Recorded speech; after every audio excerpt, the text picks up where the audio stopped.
আসসালামু আলাইকুম প্রিয় স্বপ্নবাজ ভর্তি যোদ্ধারা, আশা করব তোমরা ভালো আছো। গুচ্ছভুক্ত 19 বিশ্ববিদ্যালয়ে আসন সংখ্যা, সেই বিষয়টি নিয়ে আমরা আজকে কথা বলবো। সকল বিশ্ববিদ্যালয়ের কতগুলো কোন বিশ্ববিদ্যালয়ে আসন রয়েছে সেই বিষয়গুলো আমরা একটু দেখি।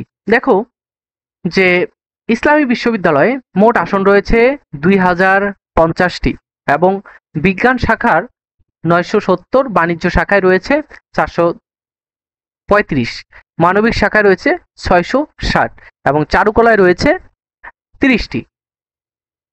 জাতীয় কবি কাজী নজরুল ইসলাম বিশ্ববিদ্যালয়ে 1125টি, এখানে বিজ্ঞান শাখা থেকে 413টি, বাণিজ্য শাখা থেকে 234টি এবং মানবিক শাখা থেকে 333টি, চারুকলা অনুষদে 145টি। বেগম রোকেয়া বিশ্ববিদ্যালয়, যেটা রংপুরে অবস্থিত, এটার মোট আসনগুলো বলছি, বাকিগুলো তোমরা দেখে নিও।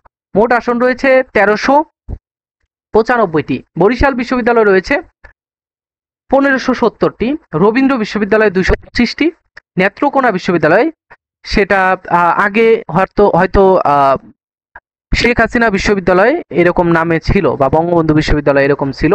তো এখানে 120টি আসন রয়েছে। এটা নতুন একটা বিশ্ববিদ্যালয় এবং নতুন হওয়ায় এখানে আসন সংখ্যা খুবই কম।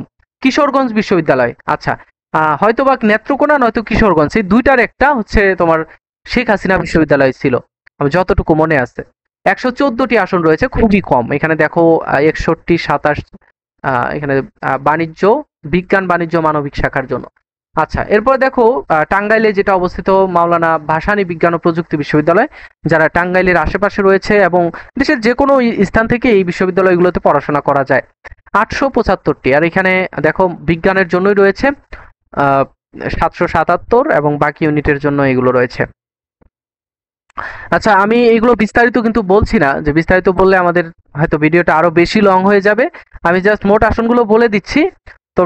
যদিও তোমরা দেখতেই পাচ্ছ, তো আমার ভুল না বললেও তোমরা বুঝতে পারবে, কিন্তু এটা হচ্ছে কি যে তোমরা অনেকেই এটা নিজে পড়ে আসলে বুঝতে পারো না। ফার্স্ট ইয়ারের স্টুডেন্ট বা ইন্টার যারা মাত্র তোমরা ভর্তি পরীক্ষায় অংশগ্রহণ করবে, তোমাদের অনেকেরই বর্তমান অনেক চাপ, অনেক প্যারা। তো প্রস্তুতি নিচ্ছ কিভাবে পড়াশোনা করবে, কিভাবে কি করবে, সেই বিষয়গুলো থেকেই তোমাদের কিন্তু এই বিষয়গুলো আমি পোস্ট করে দিলেও তোমরা দেখতে পারতে, কিন্তু ওইভাবে মানুষের কাছে রিস্ক করা যেত না, সবার কাছে পৌঁছানো যেত না।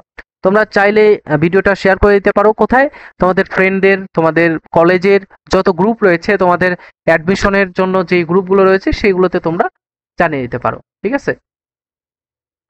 এরপরে নবী প্রবিতে দেখো 1504টি, জবি প্রবিতে 940টি, পাবি প্রবিতে রয়েছে 830টি, গবি প্রবিতে রয়েছে 1500টি, রাঙ্গামাটি রাবি প্রবিতে রয়েছে 190টি, জামালপুর জাবি প্রবিতে রয়েছে 250টি আসন, পটুয়াখালী অর্থাৎ পবি প্রবিতে রয়েছে 375, চাবি প্রবিতে রয়েছে 84টি, গাজীপুর ডিজিটাল ইউনিভার্সিটিতে এটাতে রয়েছে হচ্ছে 220টি, সুনামগঞ্জ বিজ্ঞান ও প্রযুক্তি বিদ্যালয়, সেটা সুবিপ্রবি নামে পরিচিত, এখানে 160টি রয়েছে।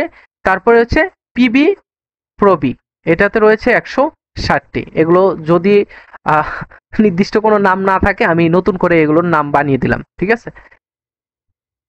আচ্ছা, এরপরে হচ্ছে মোট আসন দেখো, এখানে 13,687টি, বিজ্ঞানের জন্য 8,297টি, আর বাণিজ্য শাখার জন্য 2,449টি, মানবিক শাখার জন্য রয়েছে 2,761টি, আর চারুকলা অনুষদের জন্য আলাদা রয়েছে এখানে 200টি। এখানে সবাই পরীক্ষা দিতে পারে। ওকে, এখন একটু সামারি করে আমি বলি যে দেখো, গুচ্ছভুক্ত যে 19টা বিশ্ববিদ্যালয় রয়েছে, এই 19 বিশ্ববিদ্যালয়ে তোমরা যদি ভর্তি পরীক্ষা দাও, 19 বিশ্ববিদ্যালয়ে কিন্তু তোমরা খুব ইজিলি একটা সিট তোমার করে নিতে পারবে এবং তুমি পাবলিক বিশ্ববিদ্যালয়ে তোমার নামটা লেখাতে পারবে। তুমি যে পাবলিকিয়ান সেটা তুমি প্রকাশ করতে পারবে। কিভাবে? দেখো, এখানে প্রায় 14,000, 13,500 উপরে 14,000-এর মতো সিট রয়েছে। এই সিটগুলো কাদের দেওয়া হবে? তোমাকেই দেওয়া হবে। তোমাকে, যে তুমি ভিডিও দেখছো, তোমাকেই দেওয়া হবে। তুমি যদি একটু ভালোভাবে প্রস্তুতি নাও, তোমার প্রস্তুতি যদি একটু ভালো হয়, আমার এখনো মনে পড়ে যে আমি যখন কোচিং করছিলাম বা আমি প্রস্তুতি নিচ্ছিলাম, তখন আমার টিচারকে আমি বলছিলাম যে ভাইয়া আমার দেখেন আমার আমার প্রস্তুতি কি এরকম আছে নাকি আমি একটু বাড়াবো বা এটা ঠিক আছে কিনা, না এইভাবে চলবো? বাড়ানোর কোনো ওয়ে ছিল না, কারণ ভালোর শেষ নাই। আমি যতটা পেরেছি বলছে যে তুমি যা পারছো এটা কন্টিনিউ করে যাও, দেশের যে কোনো একটা পাবলিক বিশ্ববিদ্যালয়ে তোমার চান্স হয়ে যাবে। আল্লাহর কি কাম যে আমি ঢাকা বিশ্ববিদ্যালয়ে আমার চান্স হয়ে গিয়েছে, যদিও সাবজেক্ট নর্মাল আসার কারণে আমি চলে এসেছি জগন্নাথ বিশ্ববিদ্যালয়। এরপর হচ্ছে রাজশাহী বিশ্ববিদ্যালয়। আমি জাস্ট কয়েকটা বিশ্ববিদ্যালয়ে পরীক্ষা দিয়েছি, একটা হচ্ছে ঢাকা, একটা হচ্ছে রাজশাহী বিশ্ববিদ্যালয়, আর একটা হচ্ছে গুচ্ছ। তিনটা বিশ্ববিদ্যালয়ে পরীক্ষা দিয়েছি, আর কোথাও পরীক্ষা দেইনি, আর কোথাও দিতে হয় নাই, তিনটাতেই চান্স হয়েছে। তো তোমার যদি প্রস্তুতিটা ভালো থাকে, তুমি যদি একটু ভালোভাবে প্রস্তুতি নিতে পারো, তোমার যদি প্রস্তুতিটা মানে চলার মতো হয়, তাহলে এটা পড়াটা কন্টিনিউ করে যাও, তোমরা অনেক ভালো করবে। গুচ্ছভুক্ত হোক আর অন্যান্য যে কোনো বিশ্ববিদ্যালয় হোক, সেইগুলোতে তুমি একটা ভালো ফিগার অর্জন করতে পারবে। ঠিক আছে, আশা করব তোমরা বুঝতে পেরেছো। নেক্সটে যে কোনো ইউনিভার্সিটির আপডেট তথ্য নিয়ে তোমাদের সামনে হাজির হব। তো নেক্সটে দেখা হচ্ছে, সে পর্যন্ত ভালো থাকবে, সুস্থ থাকবে। আল্লাহ হাফেজ। চ্যানেলটি সাবস্ক্রাইব করবে, ফেসবুক পেজটি ফলো করে রাখবে, যেন পরবর্তীতে কোনো আপডেট দেওয়ার সাথে সাথেই তুমি পেয়ে যাও। আর আমাদের গুরুত্বপূর্ণ লিঙ্কগুলো রয়েছে ক্যাপশন অথবা ডেসক্রিপশন বক্সে, তোমরা চাইলেই যুক্ত হয়ে যেতে পারো।